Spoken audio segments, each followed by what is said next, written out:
ఒక ప్రపంచంలో ఒక మహత్తరమైన శక్తి ఉన్నది. ఈ శక్తిని నీ పరిమితమైనటువంటి మేధస్సులో ఉండేటటువంటి ప్రశ్నలు వేసి ఇలా జరుగుతుందా, అలా జరుగుతుందా, ఇలాంటి లాజిక్ అంటారే, ఏదో ఒక పెద్ద చర్చ చేసి దాంట్లోంచి ఏదో సాధించగలనని అనుకుంటున్నావేమో. ఈశ్వరుడు లొంగేది విశ్వాసమునకే. జ్ఞాపకం పెట్టుకో. పువ్వు కాదు, పువ్వు ప్రసాదం ఏమిటి? అవిశ్వాసం. పోయిందంతే ఐశ్వర్యం. ఈశ్వరుడి పాదాలు పట్టుకుంటే వస్తుంది ఈ విశ్వాసం. మళ్ళీ అనుగ్రహం కాదు, ఏకంగా ప్రత్యక్షం అయిపోయాడు ఆయన.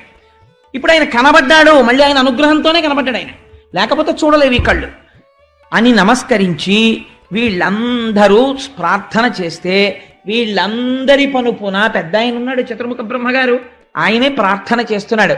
ఎంత గొప్ప ప్రార్థన చేశాడో చూడండి. ఈ పద్యం నేను అనుకుంటున్నాను అసలు ప్రతి వాళ్ళకి ధారణలోకి రావాలండి. ఈ పద్యం పోతన గారి గొప్పతనం ఏమిటంటే ఆంధ్రీకరించడంలో చాలా పెద్ద పెద్ద విషయాల్ని చాలా చిన్న చిన్న పద్యాల్లో రాస్తారు. పెద్ద పెద్ద సీస పద్యాల్లో రాయరు. చాలా చిన్న కందం, తేటగీతి, ఆట వలది ఇలాంటి వృత్తాల్లో ఇస్తారు ఆయన. ఆయన అంటున్నారు, అన్నం అవనియందు అమృతంబు గోవులయందు వహ్ని సమిధలందు అమరయోగ వశత పొందునోజను బుద్ధిచే అగను నిన్ను కాంతురాత్మవిధులు.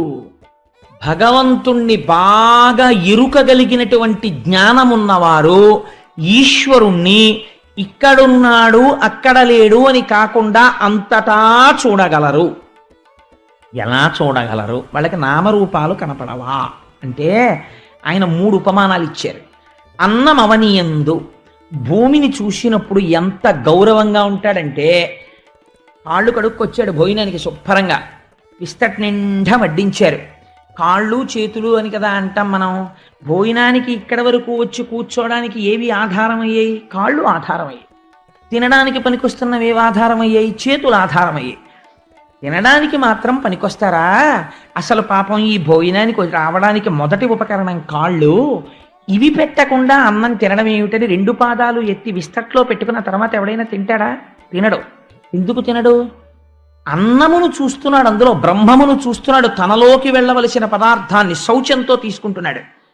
అన్నం ఎక్కడి నుంచి వస్తోంది? భూమిలోంచి వస్తోంది. కాబట్టి భూమిని, అన్నాన్ని ఎంత పవిత్రంగా చూస్తున్నావో భూమిని ఎంత పవిత్రంగా నువ్వు చూడగలిగితే నా పోషణ భారమంతా ఇందులోంచే జరుగుతోంది అని నువ్వు గుర్తించగలిగితే దాని యందు నీకు భక్తి కలుగుతుంది. కాబట్టి అన్నం అవనియందు, ఈ భూమియే అన్నమో అని తెలుసుకుంటే జ్ఞానంతో ఇది అన్నమో అని నేను అన్నాను అనుకోండి, అదేమిటండి ఇది భూమి అని మీరు అన్నారనుకోండి, అన్నము అన్నవాడెవడో వాడు ఆత్మవిధుడు, వాడు నిజమైన తత్వం తెలుసుకున్నాడు. అన్నం అవనియందు అమృతంబు గోవులందు, ఆవుని చూసినప్పుడు ఇదే అమృత స్వరూపము, అమృతం ఇవ్వగలిగినటువంటి భాండం ఇదే అనగలగాలి. ఎందుచేత అంటే అమృతం తయారు చెయ్యడానికి మీరు ఏమిటి తీసుకొచ్చి వండితే అమృతం వస్తుందో మీకు ఎక్కడైనా చెప్పబడి ఉన్నదా? ఓ వంకాయ కూర వండుకోవాలి, ఎలా వస్తుందో చెప్తారు. పాలు వస్తాయి, ఎలా వస్తాయో చెప్తారు. అవి చెప్తారు. అమృతం తినాలని ఉంటుంది ప్రతివాడికి. అమృతంలా ఉందండి అంటాడు. అమృతమే వండుతానండి, ఎలా వండుతారు చెప్పండి అన్నారు అనుకోండి, ఎక్కడా లేదు విధానం. అమృతము అలా వండేది కాదు, తయారు కాదు. ఎందుకు తయారు కాదు? తయారయ్యే ప్రదేశం ఒకటి చెప్తున్నారు. ఎందుకు నువ్వు గౌరవించాలో చెప్తున్నారు. అమృతము ఎక్కడ తయారవుతోంది? ఆవు ఎందు తయారవుతోంది. ఎలా తయారవుతోంది? గడ్డి పరకలు తీసుకుని ఆ గడ్డి పరకలు తిని ఎక్కడో ప్రవహిస్తున్నటువంటి మురుగునీరు తాగుతుందండి ఆవు. చిత్రం, కుడితి తాగుతుంది, కల్మషంతో వెళ్ళిపోతున్నటువంటి నీరు తాగుతుంది. అటువంటి నీటిని తాగి పనికిరాని గడ్డి తిని రెండింటినీ కలిపి, అది కూడా గబగబా తిని ఎక్కడో కూర్చుని కడుపులో ఉన్నటువంటి ఆహారాన్ని మళ్ళీ ఉండలుగా వెనక్కి తెచ్చి బాగా నవిలి, అసలు ఆవు నవ్వులుతున్నప్పుడు మీరు చూడాలి ఆస్వాదనం అంటే ఎలా ఉంటుందో. ఆ పాలు ఆ భావనలో తయారవుతాయేమో అనిపిస్తుంది నాకు. ఎండాకాలంలో చూడండి, ఓ చెట్టు కింద కూర్చుని చక్కగా అంటుంది, కనపడుతుంది కడుపులోంచి ఉండ ఇలా కంఠంలోంచి నోట్లోకి రావడం పైకి కనపడుతుంటుందండి. మా ఇంట్లో ఆవు ఉండేది, చిన్నతనంలో చూస్తుండే వాళ్ళం.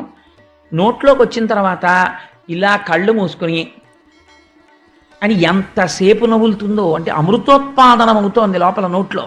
అంత నవిలి మింగుతుంది. ఏమి నవిలింది? పనికిరాని నీళ్లు, పనికిరాని గడ్డి. ఆ వచ్చిన పాలు 104 జ్వరంతో 20 రోజుల నుంచి మంచాన పడిపోయినవాడు కోటీశ్వరుడైనా సరే రొట్టె ముక్క తినడానికి వీల్లేదు, పాలు పట్టండి అంటారు. ఆ పాలు ఇంత అపకారం లేకుండా శరీరాన్ని నిలబెడుతున్నాయి. అమృతమా కాదా? అమృతమే గోవు ఉత్పత్తి స్థానమై ఉన్నది అని నువ్వు చూడగలిగితే, అలా సమిధి వహ్ని సమిధిలందు ఎండిపోయిన కర్ర ఉన్నది, అందులో ఏది ఉన్నది? అగ్నిహోత్రం ఉన్నది, అది కాలుతుంది. ఎండిపోయినటువంటి కర్రయందు అగ్నిని చూడగలిగినట్లు అంతటా ఈశ్వరుణ్ణి చూడగలిగిన వాడెవడో వాడే బ్రహ్మజ్ఞాని. కాబట్టి ఇప్పుడు ఒక గోవుని చూసి నమస్కారం దేనికో తెలుసా అండి? ఒక గోవుని చూసి నమస్కారం అమృతోత్పాదనము కనుక. ఈ విషయం వచ్చింది కాబట్టి నాకిప్పుడు ఒక మాట తోచింది.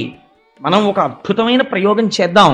అసలు మనం వైదికమైనటువంటి విధానాలు మర్చిపోతున్నాం.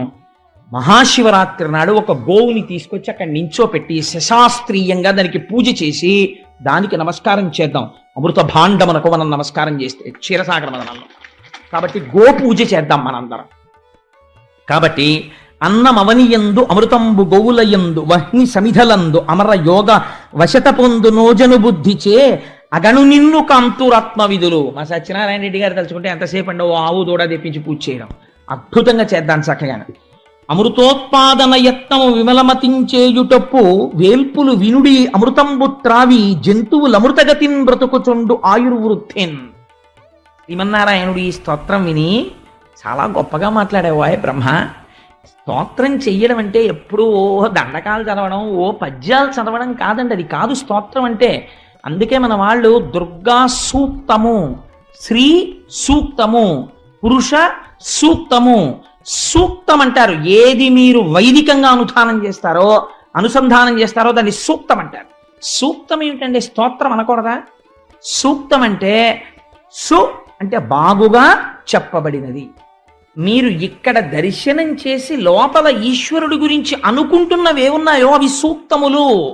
మీరు ఇక్కడ మనసుతో చూసి రేపు ఇక్కడ ఒక గోవుకి పూజ జరుగుతోంది అనుకోండి, మీకు ఈ పద్యం జ్ఞాపకానికి వచ్చి ఆ గోవు యందు అమృత భాండమును చూస్తూ మీరు నమస్కారం చేస్తున్నారనుకోండి, అనారోగ్యం ఎందుకు వస్తుందండి? రాదు. ఆ గోవుని చూస్తూ పూజ చేస్తూ నమస్కారం చేస్తున్నారనుకోండి, గోవు పృష్ఠభాగమునందు లక్ష్మీ స్థానం ఉంది, మీకు దరిద్రం ఎందుకు వస్తుంది? ఐశ్వర్యం నిలబడిపోతుంది. గోవు వంక చూస్తూ మీరు నమస్కారం చేస్తూ దాని మీద పువ్వులు పడ్డాయనుకోండి, 33 కోట్ల మంది దేవతలకు అందుతాయి ఆ పూజ. కాబట్టి ఇంకా మహాశివరాత్రి నాడు మీరు ఏం చేయాలో గోవుకు పూజ చేస్తే, కాబట్టి భావన చేత సంతుష్టి పొందుతుంది. భావన మాత్ర సంతుష్టాయై నమః అని లలితా సహస్రంలో అమ్మవారికి పేరు. ఇక్కడ భావన చేత అక్కడ పూజ అందబడుతూ ఉంటుంది. మీరు కర్మేంద్రియాలతో చేసే పూజ కాదు, ఇక్కడ భావన నడుస్తూ ఉండాలి. అది అందం అంటే. సరే, అందుచేత ఆయన అన్నారు, దీనికి పొంగిపోయాడు ఆయన ఈ స్తోత్రానికి. అంటే తెలుసుకోవలసినది తెలుసుకుని చెప్పినది ఏదో అది సూక్తమో, అది లౌకికమైన క్వాలిఫికేషన్స్కి దొరికేది కాదు. నేను ఎంఏ చదివానండి, నేను ఎంఎస్సీ చదివానండి, నేను ఎంకామ్ చదివానండి, నీకేమైనా ఓ 1000 రూపాయలు ఎక్కువ వచ్చి నీ ఇంట్లో కాస్త ఇంకో మేడ వేసుకుని ఇంకో 2 ఆధారాలతో అన్నం తినడానికి పనికొస్తుందేమో, అదంతే. కానీ ఆ చదువు వేదము కాదు. నువ్వు ఏది తెలుసుకున్న తరువాత వేరొకటి తెలుసుకోవలసిన అవసరము లేదో ఆ చదువు కాదు నువ్వు చదువుకున్న చదువు. అది నీ కుక్షింభరత్వానికి, కడుపు నింపడానికి పనికొచ్చే చదువు అంతే. అంతకమించి ఈశ్వరుణ్ణి చేరడానికి పనికొచ్చే చదువు అది కాదు. ఆ చదువు చదువులలోని మర్మమెల్ల చదివితి తండ్రి అంటాడు. ఆ చదువు బ్రహ్మవిధులకు మాత్రమే తెలుసున్న చదువు. కాబట్టి ఈ మాట వింటే ఆయన సంతోషపడిపోయన్నాడు, ఐశ్వర్యం కదా పోయిందని ఏడుస్తున్నావు, ఈశ్వరానుగ్రహం కలిగితే ఆయన పట్ల భక్తితో ఒక్క క్షణం అలా మనస్సు నిలబడితే నిజంగా వెంటనే ఈశ్వరుడు ఎలా అనుగ్రహిస్తాడో చూడండి. ఐశ్వర్యం పోయిందని మళ్ళీ నేను ఐశ్వర్యం ఇస్తాను లేవయ్యా అనలేదండి. ఆయన అన్నాడు, ఐశ్వర్యం ఏమిట్రా, ఈ శరీరమునకు యవ్వనం పోకుండా, ఇది సృష్టికి అందేటటువంటి విషయమా, మృత్యువు రాకుండా ప్రళయకాలమునందు మళ్ళీ లీనమవుతారంతే. మృత్యువు రాకుండా, వృద్ధాప్యం రాకుండా, ఐశ్వర్యము చెడకుండా, అనారోగ్యము రాకుండా, నిరంతరము తేజస్సుతో కనురెప్ప ఇలా పడకపోయినా సరే హాయిగా సమస్త తేజస్సుని చూడగలిగి భూమికి పాదమానకుండా అంతటా తిరగగలిగిన ఇన్ని శక్తులనీయగలిగిన అమృతాన్ని మీకు ఇస్తాను రా అన్నాడు. ఈ ఈశ్వరానుగ్రహం అంటే అసలు నోరు విప్పేమని అడిగాడండి ఇంద్రుడు. ఇలా అన్నాడంతే, మనసులో తలుచుకుని నాది తప్పే మహానుభావ అన్నాడు. ఇది సూక్తం అంటే. ఇక్కడ తెలుసుకుని చెప్పుట. ఆయనేమిస్తున్నాడు? అమృతాన్ని ఇస్తాను అంటున్నాడు. ఇప్పుడు ఈ మాటలని దీనికోసం మీరు ఏం చెయ్యాలో తెలుసా? ఈ అమృతోత్పాదనం కోసం, అమృతోత్పాదనం అంటే ఏమిటో, క్షీరసాగర మథనం అంటే ఏమిటో, దానికి తాత్వికమైనటువంటి అనుసంధానం ఎలా ఉంటుందో మీకు మొత్తం క్షీరసాగర మథనం అయిపోయాక చెప్తాను. పాలమున్నీటి లోపల సర్వతృణల ఔషధములు తెప్పించి చాలవేయిచి మందర శైలంబు మంధానముగ చేసి తనర వాసుకిదరి త్రాడు చేసి నా సహాయత చేత నలినందరును మీరు తరువుడు వేగ మతంద్రులగుచు ఫలము మీదయ్యడు బహుళ దుఃఖముల బడదురు దైత్యులు పాపమతులు అలసటయును లేక అఖిలార్థములు కల్గు విషధిలోన ఒక్క విషము పుట్టు కలగి వెరవవలదు కామ రోషంబులు వస్తు చెయ్యమునందు వలదు చేయ. లక్ష్మీ కటాక్షం అంటే ఏమిటో ఈ పద్యంలో చెప్తున్నారు. లోకంలో ఒక మాట ఉంటుంది, ఏమండి పాపాలు చేశాడు కదా, ఒక్కనాడు గుడికి వెళ్ళడే, ఓనాడు గోపురానికి వెళ్ళడే, అంత ఐశ్వర్యం ఎలా ఉందండి అంటారు. అది ఎక్కడిదో తెలుసా అండి ఐశ్వర్యం? అది వెలిగిపోయే ముందరి దీపం. నేను ఈ మాట యథార్థంగా చెప్తున్నా. ఎందుకో తెలుసా? ఈశ్వరుడు గత జన్మలలో పుణ్యాన్ని ఇచ్చేస్తుంటాడు. ఆయనకేమీ బాధ ఉండదు, ఇచ్చేస్తాడు. పాపము ఇది పూర్తయిపోగానే పాప ఫలితాన్ని ఇవ్వడం మొదలు పెడతాడు. తదేవ ఫలమన్వేతి ధర్మస్య ధర్మనాశన ప్రాప్తం ధర్మ ఫలం తావద్భవతా నాత్ర సంశయ. ప్రయత్నపూర్వకంగా పుణ్యం చెయ్యడం ఆపేశారనుకోండి, చెయ్యట్లేదు పుణ్యకార్యాలేవి, పాప ఫలితము ప్రారంభం అయిపోయిందనుకోండి, వెంటనే పోయేది ఏమిటంటే ఐశ్వర్యం మధ్యపతనం అయిపోతుంది, అధికారం వెళ్ళిపోతుంది, ఐశ్వర్యం వెళ్ళిపోతుంది. అందుకే మీరు చాలామంది చరిత్రలు చూడండి, ఇవాల్టి రోజున కోటీశ్వరులై ఉన్న వాళ్ళు నాకు ఎందరో తెలుసు, పేర్లు ఎందుకు చెప్పాలి? ఎందరో కోటీశ్వరులు ఒక్క వారం రోజులు తిరిగేటప్పటికీ ఇన్ని భోగాలు అనుభవించిన వాళ్ళు బెయిల్ దొరక్క జైళ్లలో ఉన్న వాళ్ళు ఉన్నారు. ప్రపంచంలో ఉన్నారా లేదా? ఉన్నారు. దేశములను శాసించిన వాళ్ళు చిన్న సిల్వరి పాత్రలో తీసుకొచ్చి ఇలా తోస్తే అందులో అన్నం తిని బతుకుతున్న వాళ్ళు ఉన్నారు. ఈశ్వర తిరస్కారము ఆ స్థితికి తీసుకెళ్ళిపోతుంది. అప్పుడు ఇంకా రక్షించదు. ఏది పుణ్యబలం ఏది? అదే ఐశ్వర్యం ఎక్కడి నుంచి వస్తుందో తెలుసా అండి? ఈశ్వరుడు ఉన్నాడని ఒక నమ్మకం ఇక్కడ. ఆ నమ్మకంతో ఏదో ఒక పుణ్యకార్యం చేస్తూ ఉంటారు, అది కాపాడుతుంటుంది, రక్షిస్తుంటుంది. చిన్న చిన్న ఇబ్బందులు వస్తుంటాయి, కానీ ఇది రక్ష చేసేసి నిలబెట్టేస్తుంటుంది. ఇప్పుడు శ్రీ మహావిష్ణువు ఒక గొప్ప మాట చెప్తున్నారు. పాలమున్నీటి లోపల సర్వతృణలౌషధములు తెప్పించి చాలవేయిచి, క్షీరసాగరంలోకి మీరు అనేకమైనటువంటి ఔషధులను తీసుకురండి, గడ్డి తీసుకురండి, ఇవన్నీ తీసుకెళ్ళి పువ్వులు తీసుకురండి, ఇవన్నీ పట్టుకెళ్ళి పాల సముద్రంలో వెయ్యండి. లోపల భావన ఎలా ఉండాలో తెలుసా? పాల సముద్రం అన్న భావన ఉంచ. ఈ మాట మీరు ఎర్రసిరాతో అండర్లైన్ చేసి గుర్తుపెట్టుకోండి. ఎందుకంటే క్షీరసాగర మథనం అంటే ఏమిటో అది ఏమంటే, అలా పాలు ఉంటాయా ప్రపంచంలో? పాలు ఉంటే పులిసిపోవా? పాలు విరిగిపోవా? వీటికి తాత్వికమైన సంబంధానికి ఆఖరణ చెప్తాను. అమృతోత్పాదనం అయిపోయాక మీరు ఎలా భావన చెయ్యాలో తెలుసా? క్షీరసాగర మథనం చేసేటప్పుడు పాల సముద్రాన్ని పాలకుండగా భావించండి. కుండలో ఉన్న పాలు, ఈ బయట పృథివీ ఉంది కదా, అందులో కదా పాల సముద్రం ఉంది, అందుకని ఒక పాలకుండ. ఇప్పుడు ఆ పాలు చిలికేటప్పుడు పెరుగు చిలుకుతారు సాధారణంగా. ఈయనేమంటున్నారు? పాలు చిలకమంటున్నారు. ఈ మాటలు జ్ఞాపకం పెట్టుకోండి బాగాను. ఈ పాలు చిలికేటప్పుడు అందులో ఔషధీ పత్రములను వెయ్యండి, తృణములు గడ్డి వెయ్యండి, ఇవన్నీ వెయ్యండి. వేసి అప్పుడు మీరు మందర పర్వతాన్ని తీసుకొచ్చి ఆ పాల సముద్రంలోకి మెల్లగా దించండి కవ్వం కింద. తిప్పడం కోసమని నా అనుగ్రహంతో ఆ మందరగిరి నిలబడుతుంది. అలాగా నిలబడినప్పుడు దానికి వాసుకుని త్రాడిగా చుట్టండి. దేవతలు దానవులు అటు ఇటు పట్టుకోండి. కానీ మీకు ఇప్పుడు ఐశ్వర్యం పోయింది కాబట్టి దానవులు మీ మాట వినరు. నాగుపాము కూడా ఎలకని పట్టుకోవాలంటే కలుగులోంచి వచ్చి కాసేపు పడుకుంటుంది. దానవుల్ని మట్టు పెట్టడానికి మీరు కొంత ఓర్పు వహించి స్నేహం చెయ్యండి. ఈశ్వరుడికి ఎవరి మీద విరోధం లేనప్పుడు దానవులు పాడైపోవాలని ఆయన ఎందుకు అనుకోవాలండి? అంటే దానవులు ఏది గెలిచినా నేనే గెలిచానంటాడు. ఈశ్వరానుగ్రహంతో నాకు వచ్చింది అండవు. వీళ్ళు ఏది పోయినా ఈశ్వరుణ్ణి ప్రార్థన చేస్తారు, అయ్యా పోయింది నువ్వే ఇప్పించంటారు తప్ప వీళ్ళు మళ్ళీ భుజాలు తరచు యుద్ధానికి వెళ్ళరు. అయ్యా మా గురువుగారి వల్ల మేము గురువుగారిని ఇబ్బంది పెట్టామండి అని మళ్ళీ గురువుగారి కోసం పెడతారు. అయ్యా పొరపాటు అయిపోయిందండి మేము భగవంతుడిని నింద చేశామని మళ్ళీ దేవుడి కోసం పెడతారు. ఈ ఈ జ్ఞానం ఉన్నవాడు దేవత, నా అంతవాడిని నేనన్నవాడు రాక్షసుడు. అందుకని వాడికి ఇష్టమానం పోతుంటుంది, ఐశ్వర్యం వచ్చినట్టు వస్తుంది, జారిపోతుంటుంది, అది నిలబడదు. అందుకే రాక్షసులకు వచ్చిన ఐశ్వర్యాన్ని ఈశ్వరుడు తీసేస్తుంటాడు, దేవతలకి పోయిన ఐశ్వర్యాన్ని ఈశ్వరుడు ఇస్తూ ఉంటాడు. నువ్వు ఎలా ఉండాలనుకుంటున్నావో నీ ఇష్టం. కాబట్టి ఇప్పుడు దానవులు పాడవుతారు, కానీ వాళ్ళని క్షీరసాగర మదనానికి తీసుకురండి, తీసుకొచ్చి చిలకండి. అలా దానవుల్ని కూడా మరి ఎందుకండి తేవడం, తాత్విక అవగాహనలో చెప్తాను ఆఖరణ. ఎందుకంటే మీకు రావలసిన అనుమానాలు కూడా నేను చెప్పేస్తున్నాను. అప్పుడు మీరు ఈ వాసుకుని చుట్టండి, చుట్టి తిప్పండి, అందులోంచి అమృతోత్పాదనం అవుతుంది, అమృతం పుడుతుంది. పుట్టే ముందు హాలాహలం వస్తుంది. మొదట మీరు కోరుకున్న వస్తువులు వస్తాయి అనుకోకండి, విషం వస్తుంది, అగ్నిహోత్రం వస్తుంది, భయపడకండి. పూనికతో మళ్ళీ చిలకండి. ఇంకొక విషయం, చాలా గొప్ప గొప్ప వస్తువులు పుడతాయి, మనసు పారేసుకోకండి, నిగ్రహించుకోండి. నేను ఇస్తే పుచ్చుకోండి, లేకపోతే ఊరుకోండి. ఎవడికి ఏది ఇవ్వాలో నాకు తెలుసు, అది వాడికి ఇస్తాను. పుచ్చుకుని పాడైపోయే వాళ్ళు కొందరు ఉంటారు, ఏవి పడితే అవి ఎవరు పడితే వాళ్ళు పుచ్చుకోకూడదు.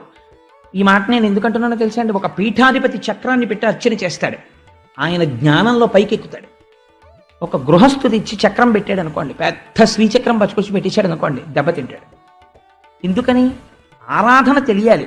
నా ఇంట్లో ఫ్యూజ్ పోతే నేను వేసుకోవచ్చు, పోల్ మీద ఫ్యూజ్ పోస్తే పోల్ ఎక్కాను అనుకోండి కింద పడిపోతాను. పోల్ మీదకి ఎక్కేవాడికి గ్లోవ్స్ పెట్టుకోవాలి, వాడు ఏపీఎస్సిబి ఎంప్లాయ్మెంట్లో ఉండాలి, ఏవో కొన్ని లక్షణాలు ఉంటాయి. హ్యాండిల్ విత్ కేర్, కొన్ని మీరు హ్యాండిల్ చేయలేరు, గురుముఖంగా అనుగ్రహం ఉంటేనే మీరు చెయ్యగలరు. కాబట్టి బొటన వేలంత ఈశ్వరుణ్ణి పెట్టుకోండి, అనుగ్రహాన్ని పొందుతారు. కాబట్టి ఆయన ఎంత గొప్పగా మాట్లాడతారో చూడండి, శ్రీమన్నారాయణుడు మాట్లాడితే. అందుకని దైత్యులు పాడవుతారు, మీరు సుఖపడతారు. కొన్ని వస్తువులు వస్తాయి, కనబడ్డ వల్ల నాకు నాకు నాకు అనకండి, ఏమి ఇవ్వాలో నేను అంటాను, తీసుకోండి అంటాను, ఊరుకోండి. అంతేకాని అదేంటండి వచ్చింది కదా వాళ్ళకి ఇచ్చేస్తున్నారు ఏంటండి వీళ్ళకి ఇచ్చేస్తున్నారండి అనకండి. ఎవరికి ఏమి ఇవ్వాలో నేను చెప్తాను అన్నారు. అంటే వీళ్ళందరూ అన్నారు అలాగే అన్నారు. ఇప్పుడు వీళ్ళకి బుద్ధి వచ్చింది, ఇది విశ్వాసము.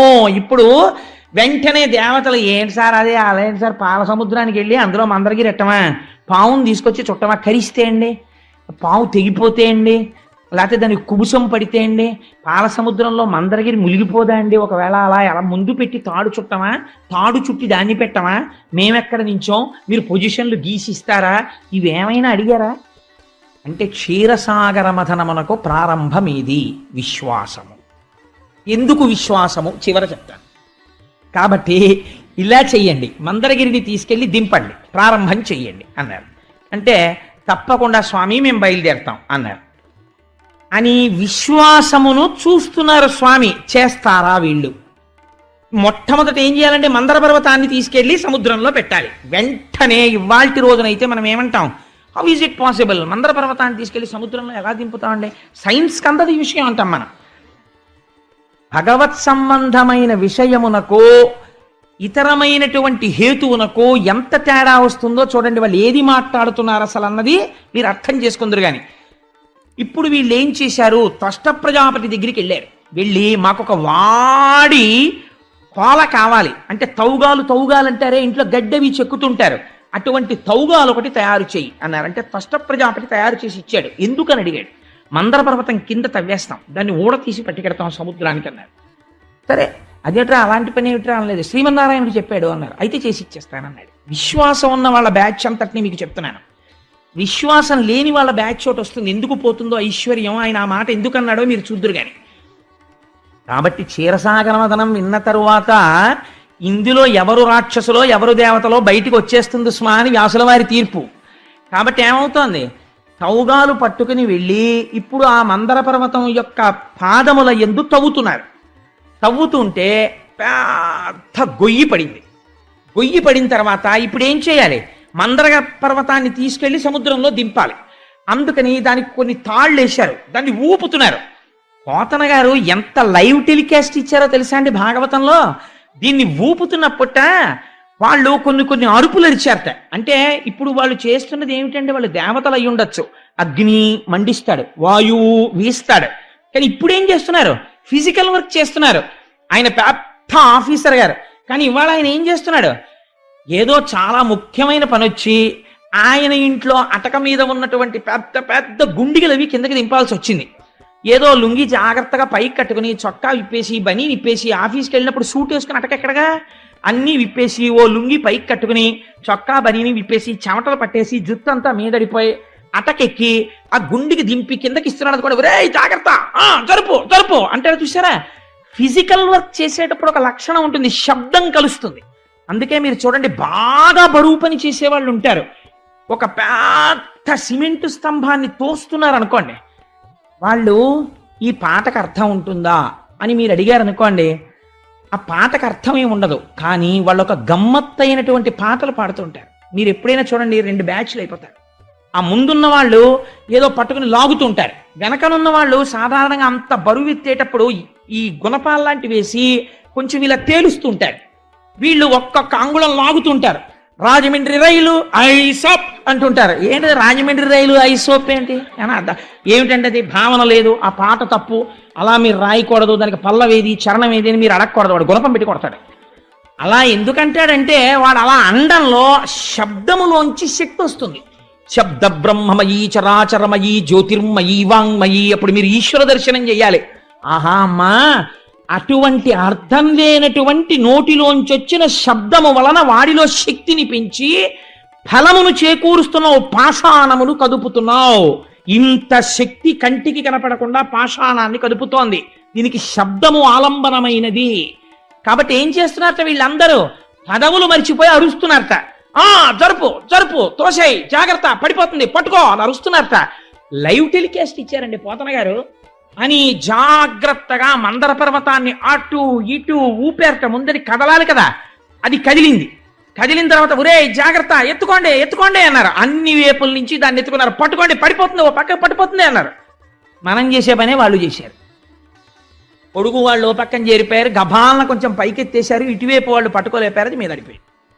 మీద అడిపోయేటప్పటికీ దీని తాత్విక అవగాహన వింటే ఆశ్చర్యపోతారండి. ఇది మీద పడిపోతే కొంతమంది చచ్చిపోయారు, కొంతమంది పారిపోయారు.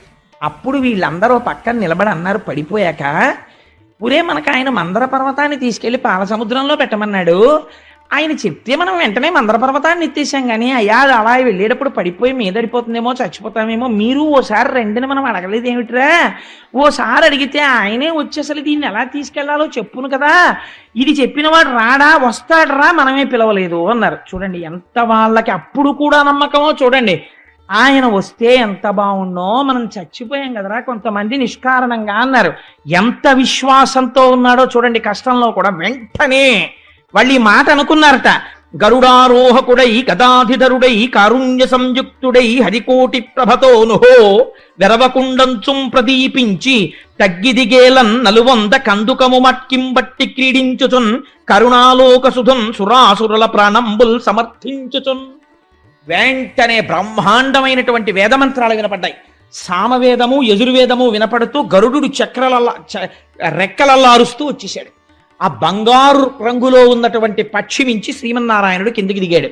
ఇంతమంది ఎత్తలేని దాన్ని ఎందుకురా అలా పడిపోయారు, నేను తీసుకెళ్లి పాలసముద్రానికి ఒడ్డును పెట్టేస్తాను, మీ అందరూ అక్కడికి వచ్చేసేయండి చిలుకుదురు కానీ అని గరుత్మంతుడిని ఎక్కేసి బంతి ఆడుకున్నట్టుగా మేరు పర్వతాన్ని, ఆ మందర పర్వతాన్ని ఇట్టించి ఈ చేతిలోకి, ఈ చేతిలోంచి ఈ చేతిలోకి వేసుకుంటూ ఇలా ఇలా ఆడుకుంటూ వెళ్ళిపోతున్నాడు. వెళ్ళిపోతుంటే వీళ్ళందరూ చూసావా అనుకునేటప్పటికి వచ్చేసాడు. ఇది మన స్వామి అంటే పరిగెత్తండి పరిగెత్తండి పాలసముద్రం దగ్గరికి అని వీళ్ళందరూ మళ్ళీ పాలసముద్రం దగ్గరికి పరిగెత్తుకొచ్చేసారు. స్వామి అన్నారు గరుత్మంతుడితోటి, ఒరే వీళ్ళు నేను దగ్గర లేకపోతే కొంచెం బెంగెట్టుకుంటున్నారు, అందుకని నేను దగ్గర ఉంటాను ఇంకెక్కడి నుంచి. ఇదండి ఆయన ప్రసన్నత, ఆయన అవసరం ఏంటి అంతటా